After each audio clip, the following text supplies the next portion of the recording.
So I wanted to share this long story of the blood cells as an example of history for many scientists, because I meet scientists who are not connected to this history. I just want them to understand why we have a small private sector, especially the public service, to know that, why we seem to treasure more working in the public sector for job security, yet the public sector remains largely small and ineffective.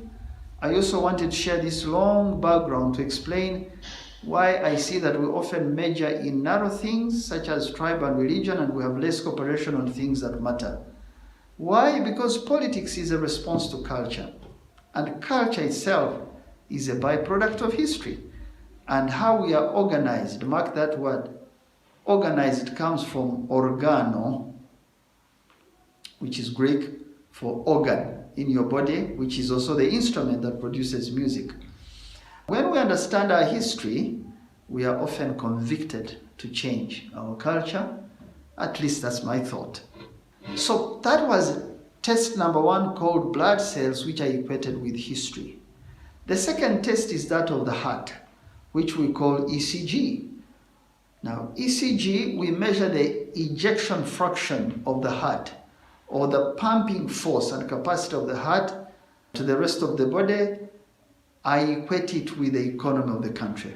Now, the very economy that had been growing at 7% per annum, but not creating enough jobs, was sadly hit by a tornado called COVID-19 and 2-year lockdowns. More than 300,000 jobs were lost. The basic jobs that were paying low were lost in industry, in entertainment, in education. So we came together, a few private and public sector, and agreed to make 4 interventions. Little did we know that we would meet structure and cultural issues along the way and get bogged down. This is how the Presidential Advisory Committee on Exports and Industry was born on March 16th, 2022. I'm reading a book by the late Clayton Christensen on innovation and prosperity. And he says, and I quote, "Innovation is a change in the process by which an organization transforms labor, capital, materials, and information into products and services of greater value," close quote. The 4 interventions we are making is an innovation to ensure that we can keep growing. The third aspect, which I said, of the 3 things the young generation of 70s and 80s did, we're picking the economy, and in the economy we pick exports. Why? Because leadership is wanting to change something for your community for better at a time when you feel so strongly that your circumstances are against you. Nothing shows that change can happen. But for you, you can't sleep because the other name for this in your heart is called cause that drives calling. You cannot run away from cause and calling. These 2 things are beyond title, they are beyond pay, they are beyond rank. They tug at your heart. So here are the 4 things we're working on. Markets. We study markets. We are intentional about appointing trade representatives. We pursue those markets aggressively where the opportunity is. We use the media and trade shows differently. We pick these magazines that you don't see every day across the world, and we place interviews and bring photographers to our coffee places, our cotton places, our beef places, our tourism locations, so that people are able to see Uganda in its entirety. This is one intervention we're making. The second one is standards and compliance. This is so that we can end the shame of using chemicals that are not traceable or are banned in other parts of the world, that we can amend the laws or make new ones. We can reduce interceptions of our products to less than 2% of our national sales of food, and feel safe with what we eat and what we sell domestically and what we export.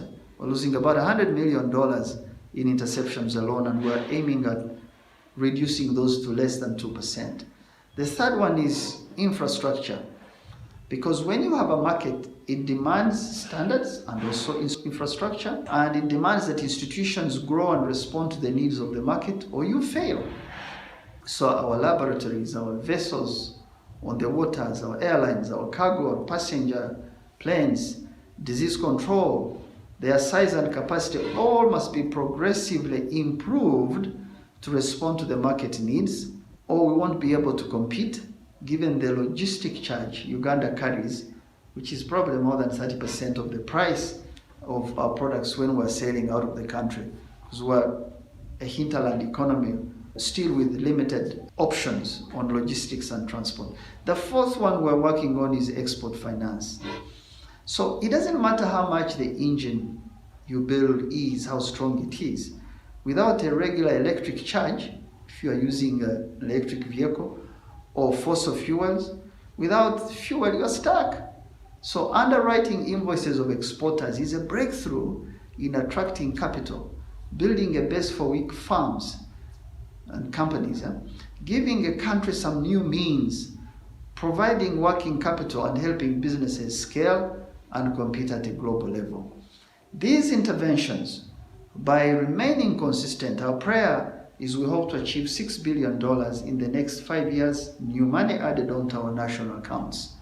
We targeted 13 products, each with a percentage increase, as long as we can kill the gaps in the cycles of these products, products like fish, grains, poultry, coffee, fruits and vegetables, and many others. So what results do we have today as I speak to you?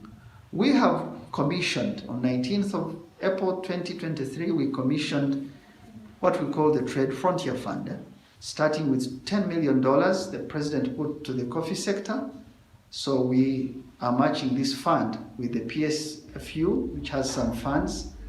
We're matching this with some money from UNDP and Ministry of Agriculture, and some loans that we think a few amounts could be picked and added onto this fund. So the fund we launched was about $65 million. When this fund is put in an international bank, there'll be a very small management fee, but invoices will be underwritten and the funds will revolve to help other sectors pick invoices that they are unable to fund today and bring products to the market. So we'll be doing trade and value addition, but we'll be bringing in the Ministry of Science, Technology and Innovation so that we don't have to suffer the R&D cost, which I spoke about some months back, so that that ministry can handle research, product development, so that commercialization is private sector using this fund. We think we can also leverage this fund for more out of the country. And I want to really thank the members of Parliament of the Budget Committee who we met yesterday, and they agreed to increase this fund to $100 million. I can only thank them for really supporting the private sector and understanding the things that make us so weak and solve them. Thank you and have a great weekend. I'd like to hear from you. Please email us at info@tapmedia.com and visit our website at www.tapmedia.com. You can also visit our offices located at Tomosi Business Park, Luzira, Port Bell Road, or call 0414 220 702. Thank you.